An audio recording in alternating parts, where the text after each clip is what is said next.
Goeiedag. Hosea hoofstuk 11. Ons is vinnig op pad na die einde toe, nê. Nou, Hosea 11 is 'n kragtige hoofstuk wat God se liefde en sy frustrasie met sy volk Israel, asook al sy kinders van vandag beklemtoon. Kom ons lees eers Hosea 11 en dan die verduideliking daarna. Goed. Hosea 11 vers 1. En dit is waar die Here vir ons vertel dat sy liefde sterk brand, nê. Hy sê daarso in Hosea 11 vers 1: Toe Israel nog 'n kind was, het ek hom al liefgehad, en ek het hom my seun uit Egipte geroep. Maar toe die Baals hulle roep, het Israel my verlaat en vir die Baals gaan offer, vir afgodsbeelde offers gebring. Ja, vers 3: Ek self het Efraim leer loop. Ek het hulle op my arms gedra, maar hulle wou nie erken dat dit ek, die Here, is wat vir hulle sorg nie. Ek het hulle met sorg en met liefde gelei. Ek was vir hulle soos iemand wat die juk oplig, as dit sy trekdier skaaf. Ek het na Efraim toe afgebuk en hom gereeld kos gegee, want ek wou nie hê dat hy weer na Egipte toe moet teruggaan, of dat Assirië oor hom moet heers nie, maar Efraim het geweier om hom te bekeer. Vers 6: Daarom sal sy stede deur oorlog verwoes word en sy waarsêers uitgeroei word. Hulle sal deur die oorlog verteer word oor die raad wat hulle gegee het.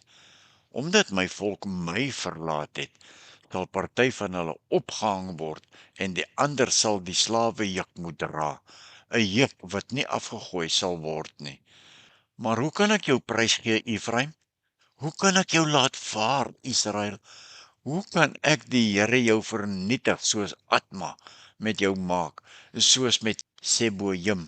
Ek kan dit nie oor my hart kry nie, sê die Here. My liefde vir julle brand te sterk. Ek sal my gloeiende toorn bedwing. Ek, die Here, sal nie so ver gaan en Efraim uitwis nie, want ek is God, nie 'n mens nie. Ek is die Heilige wat by jou is. Ek sal nie met woede ingryp nie. Vers 10 en 11. Hulle sal die Here volg. Hy sal brul soos 'n leeu. En wanneer hy brul, sal sy kinders vol ontzag uit die weste kom. Vol ontzag sal hulle soos voëls uit Egipte vlieg en soos duwe uit Assirië. Ek sal hulle na die neste toe terugbring, so sê die Here ons God. Tot sover, nê? Kom ons kyk wat ons nou net gelees het. God se liefde en sy sorg is die eerste punt. Sy vaderlike liefde. Ja, God vergelyk sy liefde met 'n vader se liefde in Hosea 11, wat sorg en deernis toon. Het ons in vers 1 tot 4 gelees. In sy lyding en sy sorg het God Israel deur die woestyn gelei, terwyl hy vir hulle gesorg het. Daarom is bekering deur belydenis in die vorm van 'n boetelied. Die hoofoproep deur die hele boek Hosea is dit: Kom terug na my toe, keer terug, kom na my toe.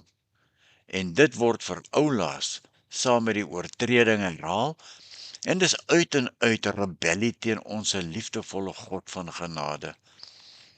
Israel, net soos die meeste Christene vandag, is rebels teen God se wil. Ons sien dit so duidelik in verse 2 en 7. Wat het ons daar gesien? Wel, kom ek herinner jou. Afgoderry en sonde het Israel tot afgode laat wend om te sondig. Hulle het God se liefde en sy sorg blaatant geïgnoreer. En verder het ons gesien, Israel het geweier om na God se gebooie en na sy profete te luister. En toe sien ons wat gebeur met ongehoorsaamheid, nê? In en deur God se frustrasie en oordeel.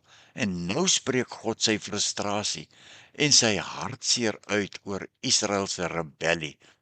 daar in vers 8, nê. En toe kondig God sy oordeel en sy gevolge vir Israel se optrede aan. Maar te midde van vers 8 sien ons ook God se onveranderlike liefde vir ons deur sy blywende liefde. Ten spyte van Israel en ons eie rebellie, bly God se liefde standvastig en blywend.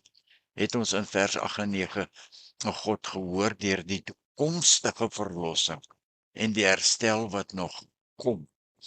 Hierdie hoofstuk wys God se komplekse verhouding met sy kinders en beklemtoon beide sy liefde en sy geregtigheid. Ja, Hosea 11 beklemtoon ook die volgende: God se vaderlike liefde is teer. Dit is sorgsaam en dit is koesterend, maar ons moet weet, sonde lei tot gevolge. Ons het laas keer heelwat oor gevolge gepraat, maar God se liefde bly. En ons sluit af vir vandag, tot môre as ons hoofstuk 12 lees. Erken God se liefde. Erken God se liefde en sorg in jou lewe. En reageer op God se liefde. Bekeer jou en draai jou na God toe, want God is liefde. Deel God se liefde. Weerspieël God se liefde vir ander ook, ja. En die refleksievraag wat ons onsself moet vra is: hoe het God vir jou liefde en omgee getoon? En tweedens, op watter maniere kom jy dalk teen God in opstand? Ek moet dit herhaal. Op watter maniere kom jy dalk teen God in opstand? En derdens en laastens, en ons sluit af. Hoe kan jy God se liefde aan ander mense toon? Hoe?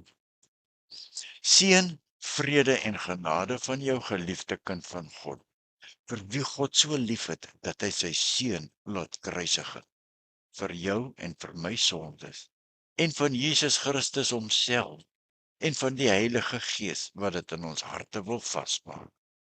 Amen.